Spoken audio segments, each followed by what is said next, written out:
Before we get back to the episode, if you're listening on Spotify, please take a moment to tap 5 stars. It's one of the easiest ways to support Forensic Tales and helps the show reach new listeners.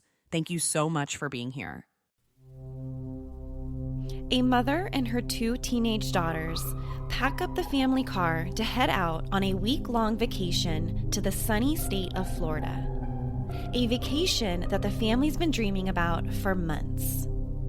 The beaches of Florida offered the family so many new and exciting experiences, including a sunset boat cruise around the beautiful Tampa Bay with a perfectly nice stranger. The family heads out on the sunset boat cruise, but never returns. 3 bodies floated to the water's surface throughout Tampa Bay. Their bodies tied to concrete blocks. Who was responsible for their murders? And who was that perfectly nice stranger who offered to take the family out on his boat that night? This week on Forensic Tales, we cover the complete story of Oba Chandler.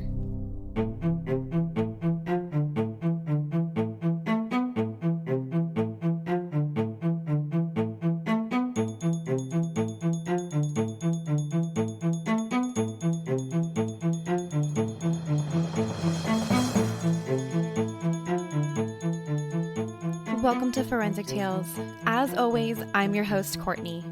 Each Monday, we release a new episode that discusses real, bone-chilling true crime stories and how forensic science has been used in the case. Some cases have been solved through cutting-edge forensic techniques, while other cases have been left sitting on the shelf collecting dust in the cold case division, just waiting to be solved by forensic science. If you love the show, please leave us a review on Apple Podcasts or wherever you get your favorite podcasts. Also, if one episode a week is just not enough to satisfy your true crime obsession, you can now access bonus episodes and be the first one to listen to new episodes of Forensic Tales on our Patreon page at patreon.com/Forensic Tales. Patreon is also where you can go to simply support the show. I want to personally welcome this week's newest Patreon, Robin Adams. You rock. Every little bit helps, and I couldn't do this without you. Now, let's get to our story. In May 1989, 36-year-old Joan Rogers thought it would be a good idea to take some much-needed time off and go on a family vacation, something that I think we all need a little bit more of. So Joan decided to take her 2 teenage daughters, 17-year-old Michelle and 14-year-old Christy, on a vacation down to the sunny state of Florida, while her husband, Hal Rogers, stayed behind to run the family dairy farm.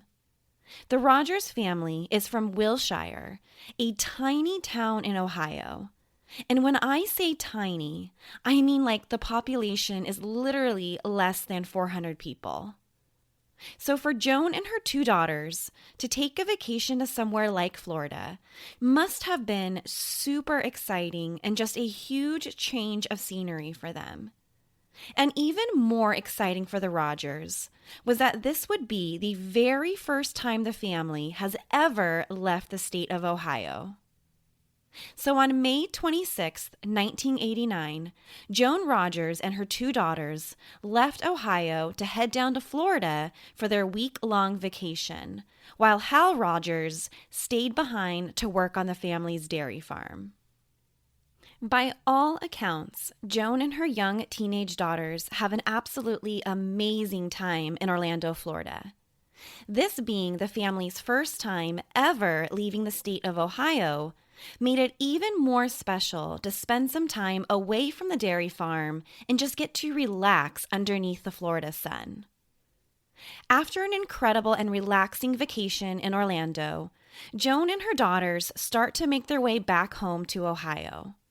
But on June 1st, the family gets a little turned around And instead of heading back to Ohio from Orlando, they actually ended up in Tampa Bay, Florida, which didn't turn out to be so bad after all, because they thought, hey, why not stay an extra day on vacation in Tampa Bay? And that's what Joan and her daughters decided to do. Now, if I was forced to stay an extra night on vacation, especially in a place like Tampa Bay, Florida, I don't think I'd be complaining too much. So Joan and her two daughters started to look for a place to stay the night in Tampa Bay. Since this wasn't a part of their original vacation plan, they needed to find a hotel to stay the night in. And while Joan filled up her car with gasoline at a local gas station, she met a guy that was able to give them directions to a local hotel. So the man wrote down the directions to the hotel on a brochure and handed it back to Joan. And during their conversation, the man told Joan about how he operates a boat company that provides sunset boat rides in Tampa Bay. The man offered Joan to take her and her daughters out on the boat that night if they were interested.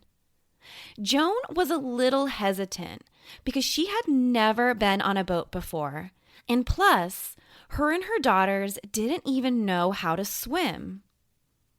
But Joan's daughters, Michelle and Christy, were so excited about having the chance to go on a boat cruise at sunset, and they convinced their mom to take up the man's offer. So Joan pulled out a notepad and wrote down the directions to the boat launch ramp, and even made a note about what color the boat is, blue and white, to help identify where they can meet the man later that night. Joan and her daughters drove away from the gas station and checked in to the Days Inn Hotel at Route 60 in Tampa Bay, Florida, around 12:30 p.m. that afternoon. The family just hangs around the motel for most of the time, really looking forward to their sunset boat cruise around the bay, something that the family has never done before. Joan, Michelle, and Christy head down to the hotel restaurant for dinner and head out around 7:30 p.m. for the boat cruise. This would be the last time anyone ever saw the family alive. On June 4th, 1989, Tampa Bay police discovered the bodies of 3 women floating in the bay. The first body was discovered when several people on board a sailboat crossed under the Sunshine Skyway and saw an object floating in the water. The second body was discovered floating off the pier in St. Petersburg, about 2 miles away from the first body. While the Coast Guard was still recovering the second body from the water, they receive a call that a third body has been discovered about 200 yards east of the second body. The bodies were tied up, their mouths taped shut, and they were naked from the waist down. They were bound with yellow rope. And their bodies had been tied to a 30-pound concrete block. Police had no idea who these 3 women were or how their bodies ended up floating in the bay. They had no IDs on them, no wallet, nothing to identify who they were or where they came from. The bodies were so badly decomposed that even though they were tied to 30-pound concrete blocks, the time they spent in the water had actually allowed the bodies and the blocks to rise to the surface of the water. The medical examiner was able to determine that the bodies had been in the water for at least 3 days before they rose to the surface. They needed to figure out exactly where the bodies were dumped into the water to get a better understanding of what might have happened to them. Marine researchers from the University of Florida analyzed the water currents over the last week and concluded that the 3 bodies must have been thrown in the water at the center of the bay, which would rule out the possibility that they were thrown off a bridge or tossed from dry land. Because the 3 bodies had spent over 3 days in the warm Tampa Bay waters, it made it nearly impossible for the medical examiner to identify the bodies. And again, they didn't have any belongings with them. No wallets, no IDs, nothing. So the police call on the local media to get the word out about the 3 bodies. And the police get a hit much quicker than they thought they would. The manager at a local hotel saw the news report on the discovery of 3 female bodies in the bay and decided to give the police a call. The hotel manager tells the police that a woman and her 2 teenage daughters checked into the hotel 3 days earlier, but they haven't been seen since. Police head over to the hotel and are really disturbed by what they see. Inside the hotel room, they discovered all of the women's belongings. Their beds were perfectly made. Nothing seemed to be out of place. It's as if whoever was in the room simply vanished and never returned. Police checked with the hotel manager and learned that the room was registered to Joan Rogers and her 2 daughters. So they decide to call Joan's husband, Hal Rogers, to see if he has any idea where his wife and 2 daughters are. And when they talk to Hal, they learn that Joan, Michelle, and Christy left Ohio over a week and a half ago for a vacation to Florida. So police ask Hal, well, why was your wife Joan and 2 young daughters on their vacation all these miles away in Florida without you? That seems a little odd for a man to just have his wife go on a week-long vacation with their 2 young daughters without him. So Hal tells the police that he couldn't go on vacation with his family because he had to stay in Ohio to make sure that work got done around the family dairy farm. So then police ask Hal, well, when was your family supposed to return home from their trip? And Hal is like, they were supposed to be home over 3 days ago. Now, by this point, police ask Hal, okay, your entire family was supposed to be home from vacation over 3 days ago. Why haven't you contacted the police or tried to find out where they are?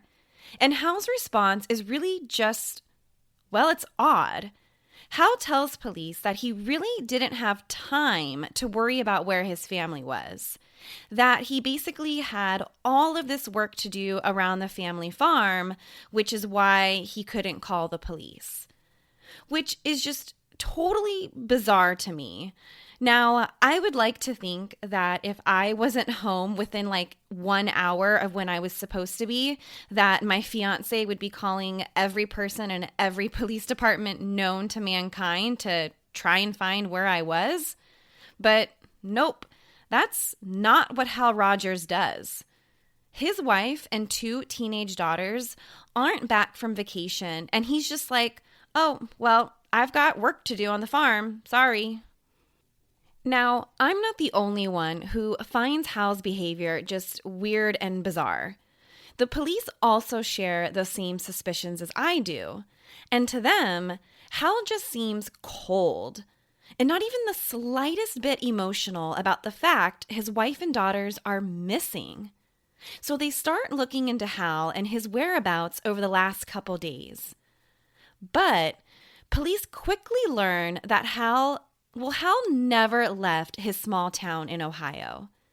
Hal Rogers was spotted by a number of different people at a local restaurant for basically the whole day. He went to that restaurant for breakfast, lunch, and dinner pretty much every single day while Joan and their daughters were in Florida. And I guess it was lucky for police that the man didn't know how to cook, and he basically had to eat every meal at a restaurant, which established a pretty airtight alibi with a ton of eyewitnesses.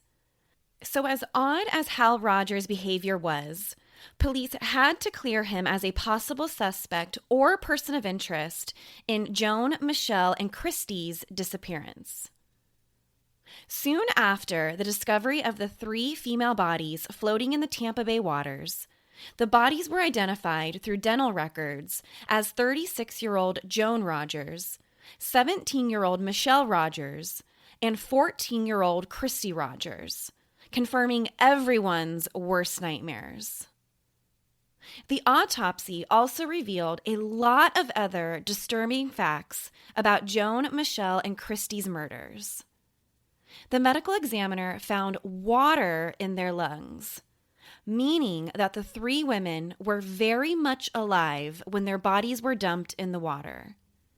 The medical examiner also noted that although their mouths were gagged and shut, their eyes were left wide open, leaving the possibility that whoever did this to them wanted the women to see exactly what was happening to them and each other.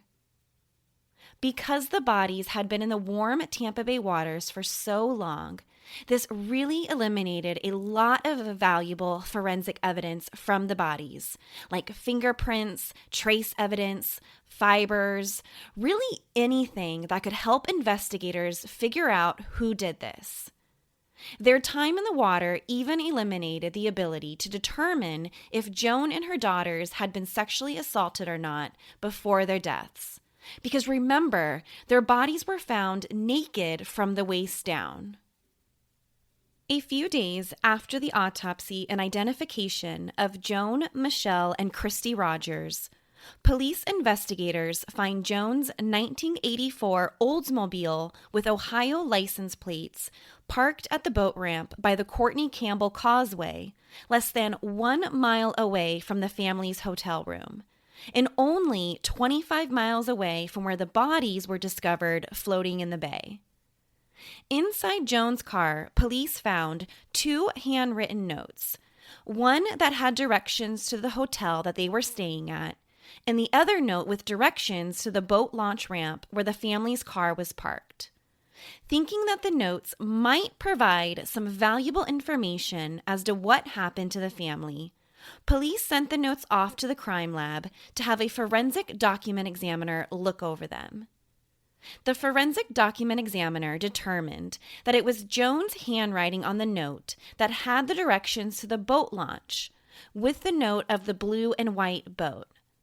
But the directions that were written on the brochure found in Joan's car, well, the handwriting didn't belong to Joan on this document, meaning someone else wrote the directions. But the next question police were asking was who? The forensic document examiner noticed that the handwriting on the brochure had some pretty unique characteristics to it.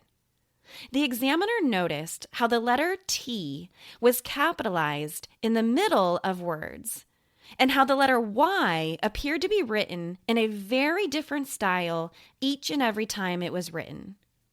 Police know that they need to find who wrote the directions on the brochure, and they need to find them quickly.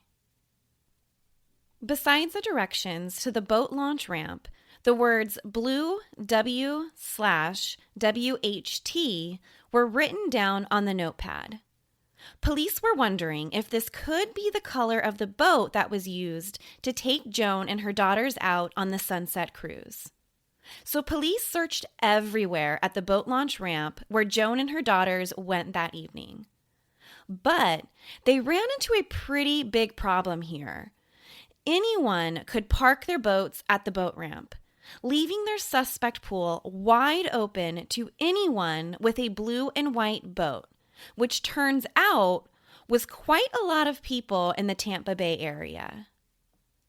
But just as investigators were feeling a little overwhelmed, they received a tip about a local man who was running an unlicensed boat business offering sunset cruises in Tampa Bay. And the tip led them to a man named Jason Wilcox. Well, it turns out that Jason Wilcox does have a blue and white boat. Bingo. Police may have just found their very first suspect in the murders of Joan Rogers and her 2 daughters. Police ran a background check on Jason Wilcox and discovered some not-so-pretty things about him. It turns out Jason Wilcox isn't exactly what you would describe as a straight-up citizen. Jason Wilcox had an extensive criminal record, including a case of aggravated assault. Wilcox lived only 5 miles away from the boat launch that Joan's car was parked. And if things couldn't look any worse for the guy, he had the same exact type of concrete blocks that were used to tie down the bodies on his property. Now, things just aren't looking so good for Jason Wilcox. So, police investigators sat down and talked with Jason, and right away, he denied having any involvement in the murders. Police wanted to compare Jason Wilcox's handwriting to the handwriting on the brochure with the directions, but they really didn't have any evidence or probable cause linking Wilcox to the murders in order to get a warrant for a handwriting sample. So police had to turn their attention to finding another possible suspect. Police investigators learn that just 2 weeks before the murders of Joan and her daughters, 24-year-old Canadian tourist Judy Blair was visiting the Tampa Bay area and took a sunset boat cruise with a man who had a blue and white boat. Once Judy is on the boat with the man attacked her and said that if she didn't have sex with him, that he would kill her. He told the woman not to bother trying to swim to shore because the water was filled with sharks. Judy Blair was brutally raped by this man. And according to Blair, after the rape, the man did something kind of unusual. He became physically ill, like he threw up over the side of the boat after the rape, which is pretty unusual behavior and is possibly a sign that he was personally and deeply disgusted with his own actions. So the man waited until it was completely dark in the middle of the night to return Judy back to the shore, where she was basically allowed to get off the boat, and luckily she wasn't killed in the attack. After hearing this story of the sexual assault on Judy Blair, which just so happened to have also been on a blue and white boat, homicide investigators were wondering, was this the same man who also killed the Rogers family?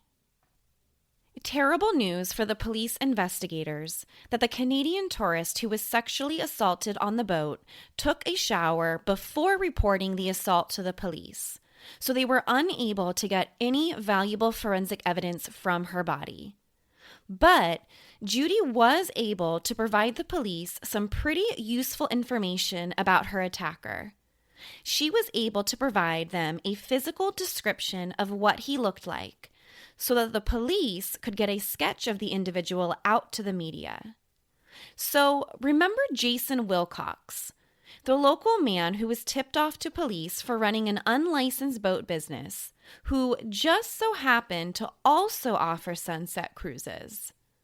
Well, Jason Wilcox looked nothing like the sketch provided by the tourist. And by this point, Jason Wilcox was even willing to take a polygraph test proving that he had nothing to do with the murder of the Rogers family. And guys, well, he passed. Jason Wilcox was not the man responsible for killing Joan and her 2 daughters. So, if Jason Wilcox was officially ruled out as a possible suspect, who was the man police were searching for? The sketch provided by the Canadian tourist prompted hundreds of leads to come into the Tampa Bay Police Department, and officers followed up on each and every single one of them in hopes of finding their suspect. But after following up on lead after lead after lead, police still had 0 suspects or persons of interest, and nearly 3 years would go by in the case. Homicide investigators decided that it's time to get a little creative, that what they're doing so far in the investigation, it's just not working. So they decided, why not use area billboards? You know, the ones you see while driving on the freeway? to post the killer's handwriting sample from the brochure found inside of Joan's car. So, the billboard posted a sample of the handwriting and asked the public to call the Tampa Bay Police Department if they believed they knew who the handwriting sample belonged to. And just maybe, by posting the handwriting sample on the billboard, someone passing might just recognize who that person is. And I know this tactic sounds pretty crazy and out there to me, but they really had no other leads to go off of. So, hey, it's worth a shot. A few weeks later, a lady by the name of Joanne Steffi saw the billboard while out driving the highway. And as she drove past the billboard, she thought, wow, that handwriting looks super familiar. I think I know whose handwriting that is. So Joanne Steffi called up the Tampa Bay Police Department and said she thinks she knows whose handwriting that is on the billboard. She identifies the man as Oba Chandler, a contractor she hired to do some work on her house. She told police that Oba Chandler seemed like a pretty shady guy right from the beginning, and after just a few jobs, she decided to part ways with him. Joanne provided police a receipt for work that Chandler had done for her that had his handwriting on it.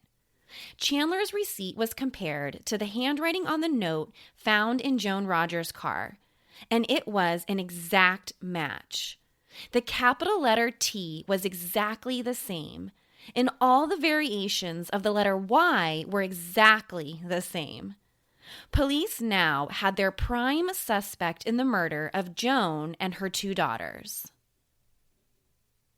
Oba Chandler was a 43-year-old man who owned a local unlicensed aluminum construction business with a pretty traumatic past.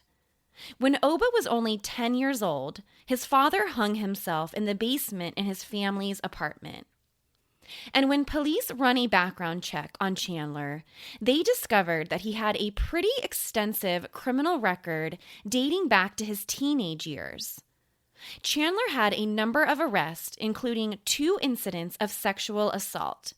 In fact, in one incident, Chandler broke into a Florida couple's home, held them at gunpoint, and robbed them. So again, not exactly your all-American stand-up guy. Oba Chandler fathered 13 children with 12 different women over the years. I don't even know how that's possible, but hey, this guy managed to do it. And police learned that Oba Chandler only lived about a half mile from the boat ramp where Joan's car was found. Believing that they finally have their guy, police pull up the ship-to-shore records to see where Chandler's boat was on the night of the murders. And well, turns out, Oba Chandler was on the water the day that the Canadian tourist was raped and the day the Rogers family was killed. Oba Chandler was arrested on September 24th, 1992 for the murders of Joan and her daughters, Michelle and Christy. Although they had already identified the handwriting on the directions found in Joan's car, police wanted to build a stronger case to bring to trial. So police bring in the Canadian tourist who survived the sexual assault to identify Chandler as her attacker from a photo lineup. Right away, the tourist points Chandler out as the man who assaulted her. But police wanted to be 100% sure Oba Chandler was their man. So they placed Chandler in an in-person lineup with several other guys. And once again, the tourist immediately pointed out Chandler. While in custody, investigators wanted to search Chandler's boat for any possible evidence leading back to the murders. But when investigators show up to the boat ramp, they find out that Chandler had already sold the boat. I mean, if that's not suspicious, then I don't know what is. So police investigators know that they're going to need more forensic evidence than just the handwriting sample to get a murder conviction.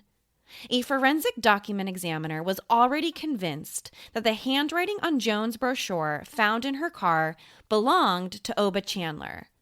But what else could they find on the brochure to secure a murder conviction?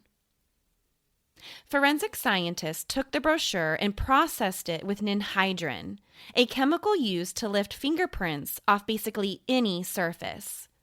When ninhydrin is applied to a surface believed to contain fingerprints, the ninhydrin reacts with the amino acids that are present in fingertip residue, causing the fingerprints to appear purple on the surface. And once the fingerprints turn purple, they can be photographed and compared. And when scientists sprayed the brochure with ninhydrin, they discovered a lot of fingerprints, including a very clear impression of a right palm print. The fingerprints and palm print obtained from the brochure were compared to Oba Chandler's prints, and well, let's just say they came back to be a perfect match. Oba Chandler was officially charged with the murder of Joan Rogers and her daughters Michelle and Christy. Prosecutors and police believed that Oba Chandler was the man who met Joan and her daughters at the gas station. Knowing that they were from out of town based on the Ohio license plate, and offered to give them a sunset cruise on his boat. And once on the boat, prosecutors believed that he may have sexually assaulted the women, tied them to concrete blocks, and threw them off the boat while all three were still very much alive. Oba Chandler took the stand at trial in his own defense and said that he met Joan and his daughters at the gas station. And yeah, he said he did give them directions, but that was it. He claimed that he never gave them a ride on his boat, and in fact, he never saw them ever again until the news broke about the murders. When prosecutors questioned him about the ship-to-shore records proving that he was out on the Tampa Bay that night, Chandler admitted that he was out on the water that night, but he was out there fishing alone, something that he did quite often, and again insisting that he never took the Rogers family out on his boat.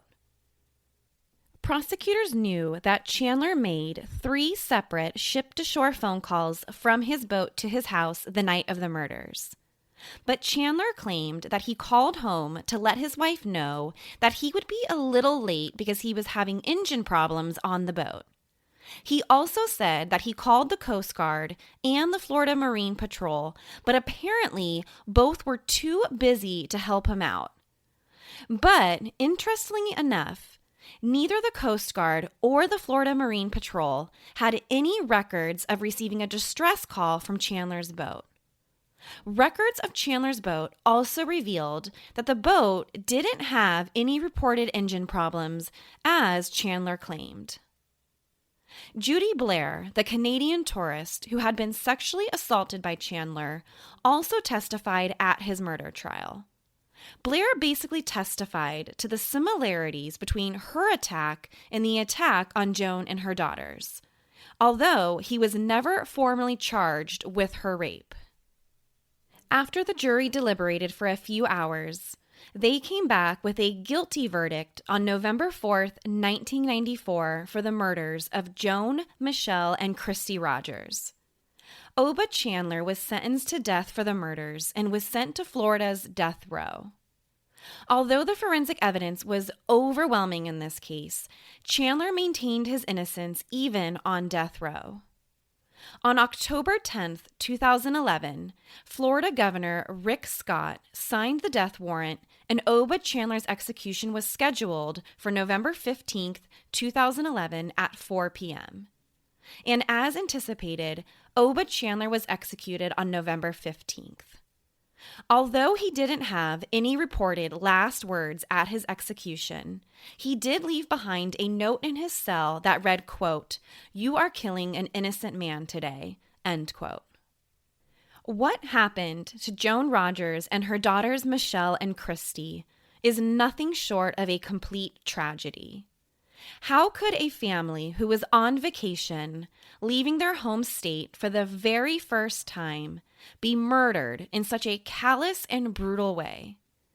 It's unspeakable what Joan and her daughters went through on that June night in 1989 at the hands of Oba Chandler.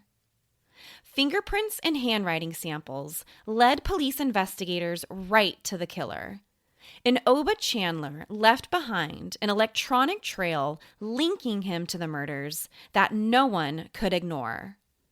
Without forensic science, it's possible that Oba Chandler would have gotten away with a triple murder. Forensic Tales is a Rockefeller audio production. To check out photos and read more about this week's case, head over to our website, forensictales.com. If you haven't done so already, please leave our show a rating with a review. Reviews really help support the show and get it out there to other listeners who love true crime.